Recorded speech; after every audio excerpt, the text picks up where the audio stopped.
So which is better, a lot of content or focused content?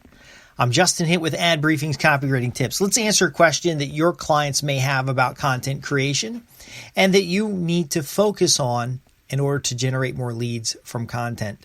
So I have a little problem, and I'll share it with you right now.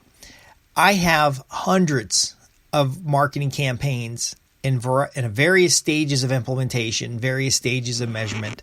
I have campaigns that are in different email platforms, campaigns that are in different CRM platforms. There are campaigns that were in, completely set up and active and working well in platform A, and then platform A had problems, and now I'm on platform B, and those campaigns have not been set up. There are campaigns that are 5 or 6 years old that worked real well in the past, but I haven't tried them. I wouldn't know if they worked well today. This is a problem that you run into as you progress in your business of copywriting. And you're going to have all these campaigns sitting on the shelf, and it's going to feel like you really need to write a new campaign. Obviously it's a 5-year-old campaign. Why would it work today?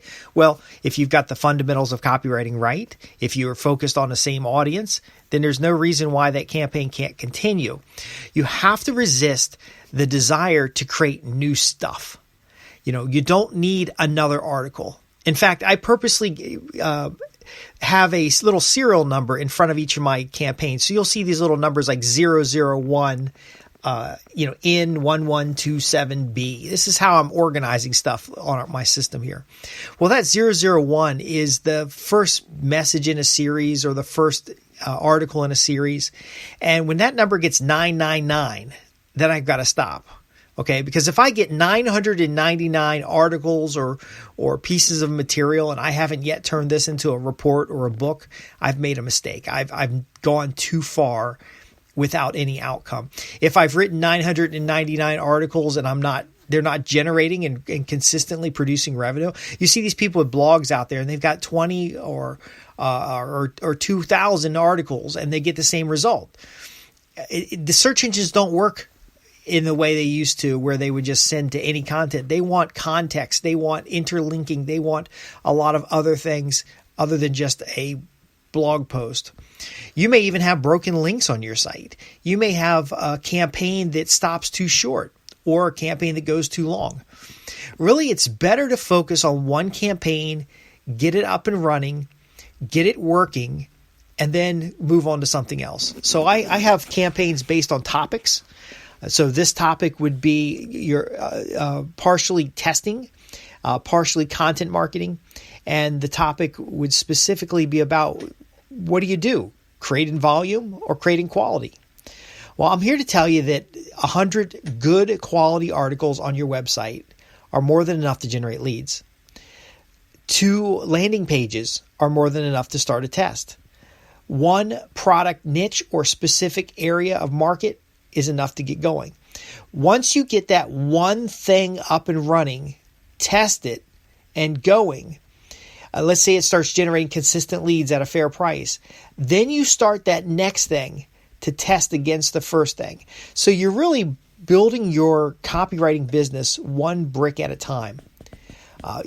You're going to have all these ideas. You can test those ideas in social media. You can test them with a blog post, but don't run with something that's not going to be a product in the future, that's not going to be a series of messages or campaigns to generate customers. It's not going to be part of an ongoing series like a prospect newsletter. One of the things I recommend to clients who have like a prospect newsletter is if they have an idea of a topic that they want to cover, write a 400-word blog post, write a 200-word or a 100-word intro, put the intro in your newsletter, and point to the blog post. See if anybody clicks from your newsletter to your blog post. Okay, now you got your blog post there. See if you pick up any organic traffic from it. And then use a topic testing method to see which of these articles or which of these topics, which of these things generate leads. And then you write your next article on what generates leads. Not on that next idea, but on the idea that generates leads.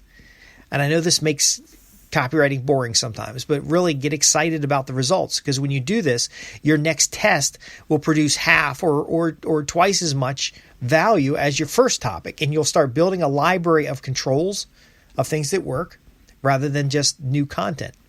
Another thing you can do is every time you write a landing page, write 2. Do an A/B split. You may not have enough traffic right now, but once you set up the A/B split, it warrants hiring either traffic or you do a paid advertisement and drive forward some revenue. Take the revenue, put it back into to try to scale, or put it into testing against your original campaign. I think that what stems or creates the sprawl of content is that belief that you're going to get organic search traffic. And this is primarily something that happens on the internet because it's very easy to write content on the internet. I'm editing right now 4 emails in a series. I'm doing it all at one time. I get the 4 emails in a series done. I get them loaded into the autoresponder. And then a lot of times this would be done. But really what I ought to be doing is taking this and now putting it in a 4-letter series and actually get it in what I'm mailing to my prospects to get them on board. And then, of course, you got to have the links that are encoded because these messages. So someone signs up to get to be on the announcement list for my podcast. So I have 4 messages to go out 1 month apart. And then they also get subscribed to the podcast list that gives them a new podcast every week. Well, I could take the letter that goes out monthly, and as I'm gathering or collecting the postal addresses of podcast subscribers, I could use these little short emails as a letter that re-invite somebody out to the podcast. I could turn it into a postcard where I say, I keep reminding them the purpose of the podcast, and then underneath it, I introduce them to the latest episode. Now I could do that because if I get the clicks on the tagged link, or I get a question that comes back from sending them a note, I now know something about my audience. And this leads me to the second part. Really focus in on one audience. Get that one audience and drill down within that one audience. So I focus for ad briefings on copywriters, marketers, and business development professionals. But like 8 years ago, I guess 2008, it focused only on copywriters. But what I saw from my own experience versus copywriters' experience is that a lot of people get into copywriting, they start writing copy, and they get stuck writing copy. They never really build a business. They're chasing the next job. They're really struggling to get consistent and regular passive income from their copywriting activities. Well, when you shift from copywriter to marketer, you start creating a little bit of intellectual property. You start creating a little bit of a side opportunity that feeds the copywriting assignments. So, for example, in my case, I send out a newsletter, and then sometimes people want me to help them with their newsletter, and then we end up doing a copywriting assignment. I've had copywriters who I've hired on to write copy that I'll expand to do other things than just write copy. But then the evolution beyond that is a business development professional, where now you're utilizing both the skills of copywriting and the skills of marketing, but you're doing it as a joint venture where you get higher equity stakes, where you get a percentage of the sales, gross sales. You get rights that you can use indefinitely, intellectual property. And so if you start with the single audience, get your platform profitable with that single audience, then you expand. You're going to tend to build a library of materials that you can recycle. You're going to build an understanding of an audience that you can adjust to their needs. So really, a copywriter can be a business development professional if they do more than copy. But they may not ever do the analytics side. They may not ever do the cash flow optimization that a business development professional might do. But I'm bringing to the table my experience as a business development professional and adding it to the copywriting niche that I already established in the original newsletter. Or actually, Patrick Quinn established in his original newsletter, and I purchased from his publishing company. But do you understand my point here, folks?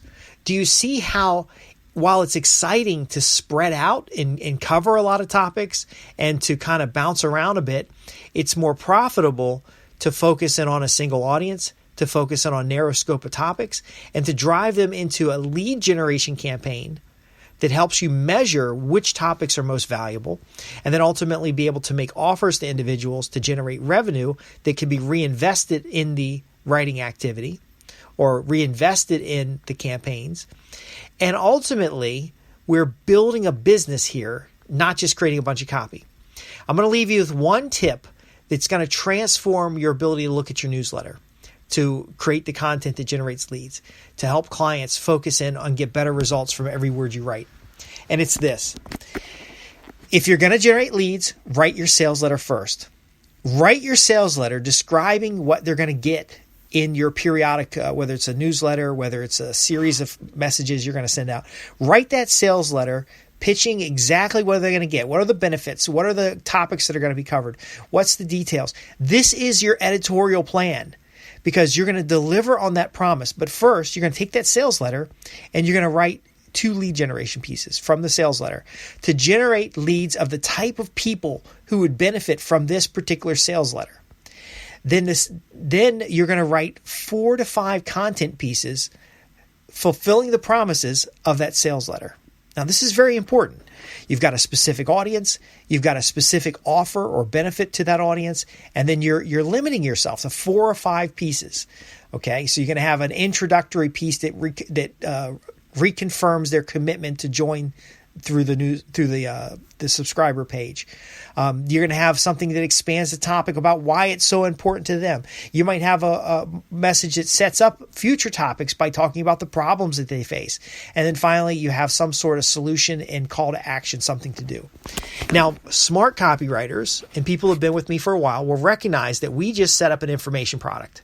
We have a sales letter that sells a newsletter series. The newsletter series has 5 parts, and the parts give the reader a tangible result. Well, you're going to set that up in your autoresponder. You're going to set that up in your CRM package, and you're going to get leads into there. You might not charge anything. You might charge $1. Doesn't matter. You're going to start getting leads into there. As those leads are forming, you're going to ask those leads questions, and you're going to start forming other pieces of content. Now, every one of those 5 articles, you can expand. You can take a key concept, you can take a tangential idea, you can take a common question, expand it into a blog post. This blog post is going to point back to the sales letter. Okay, I'm spelling it out here for you folks. Can you see how you can write less copy at a higher quality, get better results, because every lead you generate is going to tell you something about who's on your list. Every one of these messages in the series, even though there's only 5 of them, they'll have opportunities to click. You'll have open rates. You'll know a little bit about the people who are interacting there. You're really cultivating an audience more than you are creating new content. Now, you will create new content. You'll create your monthly newsletter. You'll create a monthly blog post. You're going to answer questions from your audience. But this is a campaign. This is not just throwing together a newsletter. This is not that next blog post. You're going to start getting lists of editorial topics and key concepts or content themes. But after a couple months of writing on this series, fulfilling the promises of your original sales letter, you can have a book or a report. So now when you pitch this to a client, the client says, hey, look, I need a newsletter series. Great. What are you doing with the newsletter series? I'm generating leads. Great. You don't ask them how many articles you want. You got to set that newsletter series up. You got to set the lead flow up. You got to set what's in the interest of the reader. What does the reader get for being a part of this newsletter? If you want to differentiate yourself, again, it's not volume of content.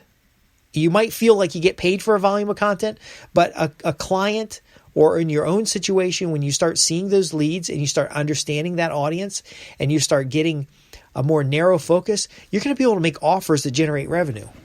And the best client, of course, is the one that makes money off of what you're doing, because the more money you make for them, the more they can invite you back to do more work. And so essentially, you're leveraging their investment in business to generate a cash flow for you. I'd love to go into that topic in more detail, but our time's up right now. I'd like to answer any questions that you have. And I think it would be valuable if you formulate some questions to ask on this topic, because I have just shared with you a powerful way to turn your behavior of creating content, the desire to create content, into a passive income source, and how you can do the same for your clients and help them create more active income sources. I'm Justin Hitt with Ad Briefing's Copywriting Tips. Visit me at www.adbriefings.co.uk And you can fax in, write in, or otherwise contact me to ask your questions about how to transform your copywriting business into a sustainable and profitable agency that serves clients in a way that has mutual benefit and massive gains through words that sell.